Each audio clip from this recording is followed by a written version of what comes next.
Halo semuanya, pernah kepikiran nggak sih gimana caranya sebuah ide yang tadinya cuma ada di kepala kita bisa tiba-tiba berubah jadi karya seni tiga dimensi yang beneran ada, yang bisa kita sentuh? Hari ini kita bakal telusuri perjalanan seru itu dari sekedar konsep sampai jadi karya yang utuh. Oke, kita mulai dari pertanyaan simpel ini deh. Apa sih bedanya lukisan yang nempel di dinding sama patung yang ada di taman?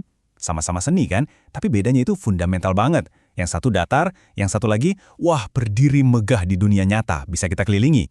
Jawabannya cuma satu kata, dimensi. Nah, ini dia intinya. Seni tiga dimensi atau 3D itu semuanya tentang volume. Beda sama lukisan yang cuma punya panjang dan lebar, karya 3D itu punya tinggi, punya kedalaman. Artinya, karya ini beneran hidup di dunia kita, berbagi ruang yang sama dengan kita, dan seolah-olah ngajak kita buat melihatnya dari semua sisi. Tapi, jangan salah ya, karya 3D itu bukan cuma sekedar pajangan. Mereka punya tujuan, punya fungsi, dan maknanya bisa dalam banget. Yuk kita kupas satu-satu apa aja sih peran penting mereka? Yang pertama, sebagai simbol sejarah. Coba deh bayangin monumen-monumen besar kayak Monumen Palagan Ambarawa. Karya kayak gini tuh diciptakan bukan cuma buat keindahan, tapi buat jadi pengingat abadi tentang sebuah peristiwa sejarah atau buat menghormati pahlawan. Mereka itu kayak buku sejarah dalam bentuk fisik. Seni 3D juga ada loh dalam skala yang lebih akrab sama kita, yaitu sebagai kerajinan atau kriya. Pikirin aja deh vas keramik, topeng kayu, atau tas anyaman cantik. Ini tuh bukan sekedar oleh-oleh, tapi cara kita ngebawa pulang secuil keindahan budaya, gabungin fungsi dan seni, dan bikin warisan itu tetap hidup di tangan kita. Lalu sebagai media pendidikan, sebuah patung di ruang publik itu bisa ngomong banyak hal loh. Entah itu buat ngajarin nilai-nilai kebaikan, nyuarain isu sosial, atau sekedar nambah wawasan orang yang lewat. Seni 3D itu bisa jadi guru yang diam-diam, tapi efektif banget.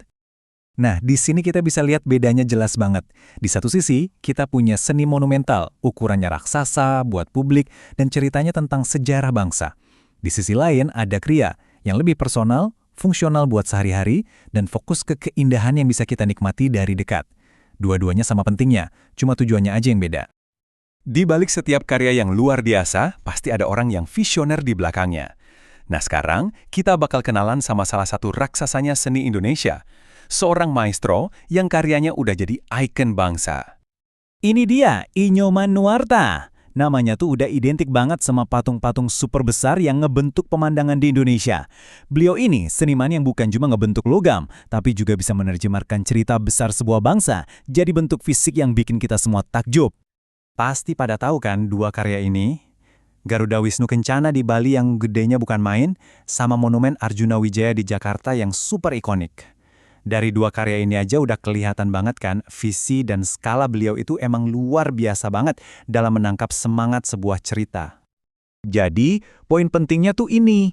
I Nyoman Nuarta itu nggak sekedar bikin patung. Beliau itu menerjemahkan semangat, sejarah, dan filosofi bangsa ke dalam bahasa tembaga dan baja. Karyanya itu jadi kayak jembatan antara masa lalu dan kita yang ada di masa kini. Bukti nyata dari cerita besar Indonesia. Terus, gimana sih caranya seorang seniman, atau bahkan kita semua, bisa ngubah ide di kepala jadi sesuatu yang nyata?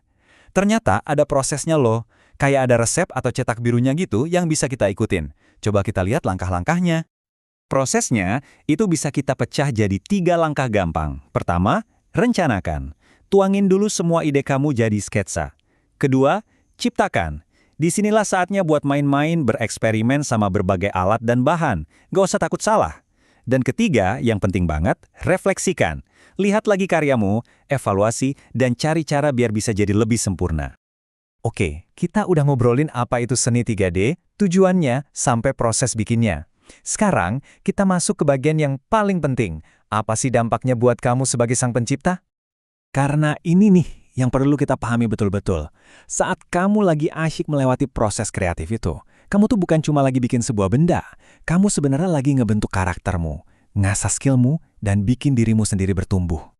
Dan lihat deh skill-skill keren apa aja yang kebentuk dari proses ini. Tentu, kamu jadi lebih kreatif. Tapi, kamu juga belajar buat berpikir kritis untuk mecahin masalah teknis. Misalnya, gimana caranya biar patung ini bisa berdiri tegak? Kamu jadi lebih mandiri, sekaligus belajar gotong royong kalau proyeknya butuh tim. Dan yang terpenting, kamu jadi lebih menghargai keberagaman budaya di seluruh dunia. Nah, sebagai penutup, aku punya tantangan buat kalian. Bayangin temanya adalah pelestarian lingkungan. Dengan semua yang udah kita bahas barusan, karya 3 dimensi kayak gimana yang bakal kalian ciptakan buat menyuarakan pesan penting ini? Coba deh pikirin, jawabannya ada di dalam imajinasi kalian masing-masing.